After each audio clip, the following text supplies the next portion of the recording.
Hey guys, welcome to Crypto Mining Insight. Today we're going to be taking a fresh look at two new NVIDIA drivers to see if we can get even higher hash rates out of our LHR cards. If you haven't already subscribed, smash down on that subscribe button. Stick with me, let's get started.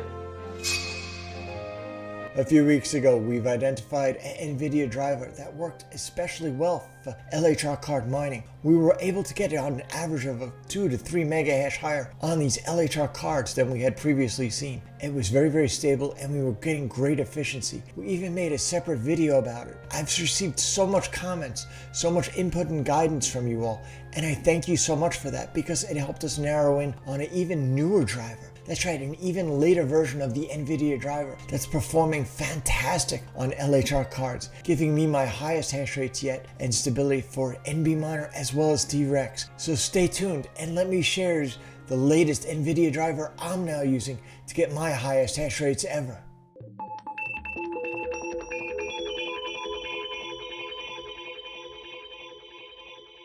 To do an accurate comparison, I ran the miner 2 times, each with the identical overclock settings, but using a different driver so I could just isolate the difference at the driver level. We've previously covered driver 472.12, and that's in our top window, and that's been my go-to driver up till really the point of this past week, and I'm getting great results that are very predictable. However, looking at the latest driver, which is 511.23, that's off to the side of me, that driver is showing me, even after it's been running for any period of time, I will still get that random LHR lock detection. So even though I have over 1,000 accepted shares on that miner, I still did not find I could get any stability out of it, even after running it over any longer period of time, any other action on the PC, moving a mouse or doing something, and just before I know it, boom, I would hit a LHR lock. Although the mining numbers were decent for the hash rate and the efficiencies were not that far apart, probably about 2 to 3% overall, the key thing I had to be aware of is that my LHR settings were different. So if you want to know what we use for our LHR settings, we have a separate video on NBMiner 40.1, as well as all our overclock settings and my best mining results. That should be even easily reproduced, especially if you use like the top driver, which is 472.12. But driver 511.23, although it's the latest driver and it may have improvements for anti-aliasing or other tools or games you may need it for, it's definitely not very conducive for mining, as I was able to hit a lot of LHR locks more frequently, as well as had to accept that lower hash rate.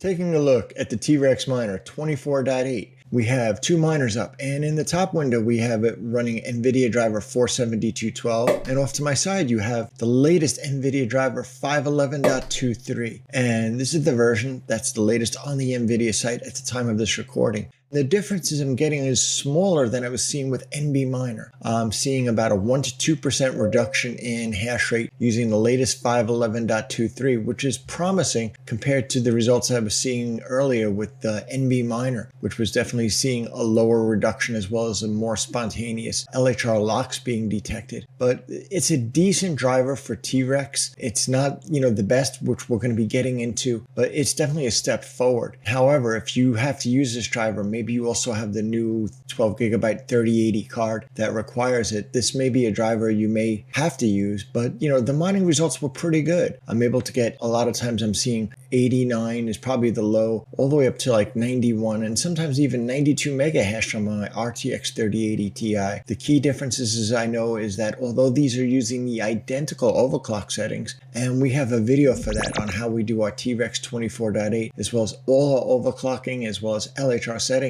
I'll be putting a link down below for your convenience. But wow, look at these numbers, 91 even 0.18. So that's really a great value and a lot better than I was seeing before with the NBMiner. The key difference is you're going to have to be using a lower LHR setting. Like I see my LHR settings for this is everywhere from 73.6, 73.7, all the way down to 72.9. Although I consider the LHR value a setting, it's not a result. The hash rate is really the result I'm interested in, and I'll usually check that against the pool to make sure that my mining results I'm seeing on the miner are consistent with what I'm seeing on the mining pool as well. Sometimes even if I could get a higher LHR value, I'll generally get a higher hash rate. But in this case, I'm still getting really great results. Very marginal differences between these two of about 1 to 2%.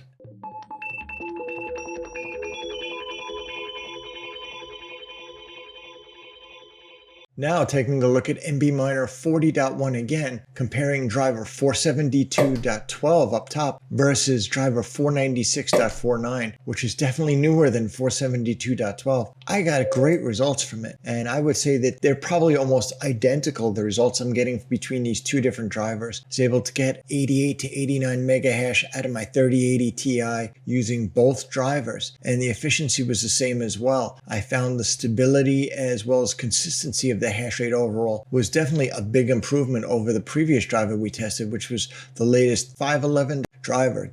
Hands down, I would definitely use the 496.49 driver compared to the other drivers. It's on par. It's really close to what I'm seeing with the 472.12. I'm not seeing any difference. It's very negligible. So I think 496.49 may be one of my new go-to drivers because I'm getting great, predictable, and stable results out of it in NBMiner. So this is a great step forward because now we've identified a newer, a later driver that has the better anti-aliasing, as well as maybe stability that's needed for some games or content creation going forward. It's in a much more recent driver, being it's a 496.49.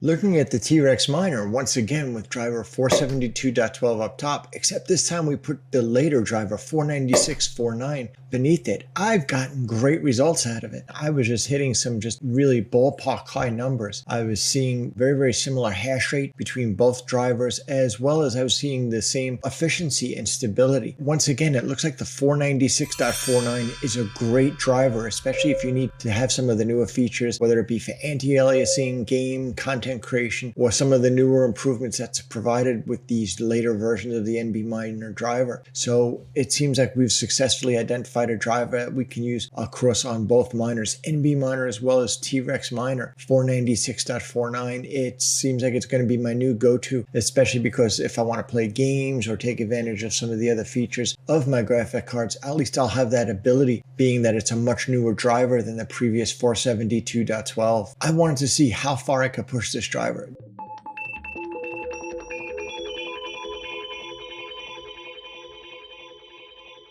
With the discovery of the driver 496.49 being my new go-to driver now for TREXMINER especially, I'm really excited, and I wanted to see how far I could push it. So given that it's really cold outside, we've actually just got blasted with a lot of snow. Our temperature here is in the low teens. It's negative degrees on the Celsius scale. I decided to push my 3080 card. It's a further win EVGA. I know I have good thermal on it. Given we're in a very cool climate, I pushed that memory to plus 1600.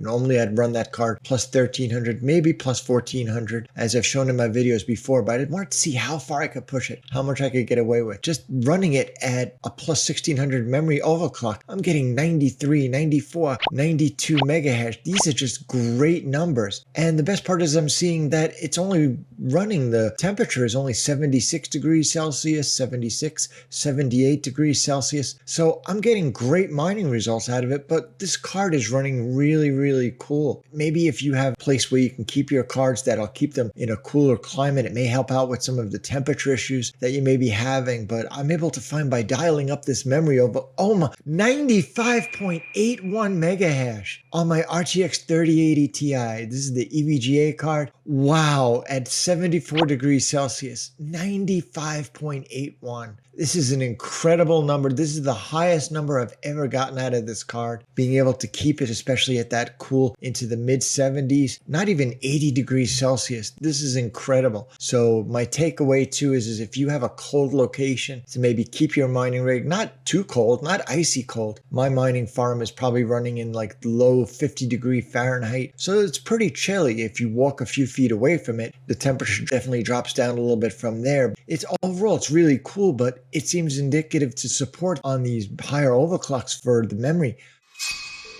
But just wow, being able to get 95.81 mega hash.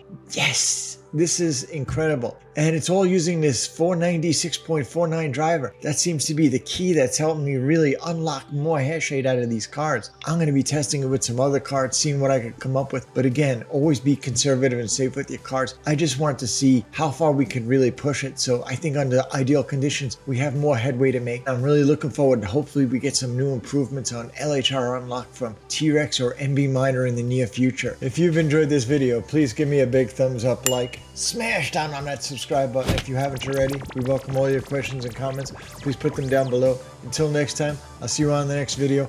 Happy mining!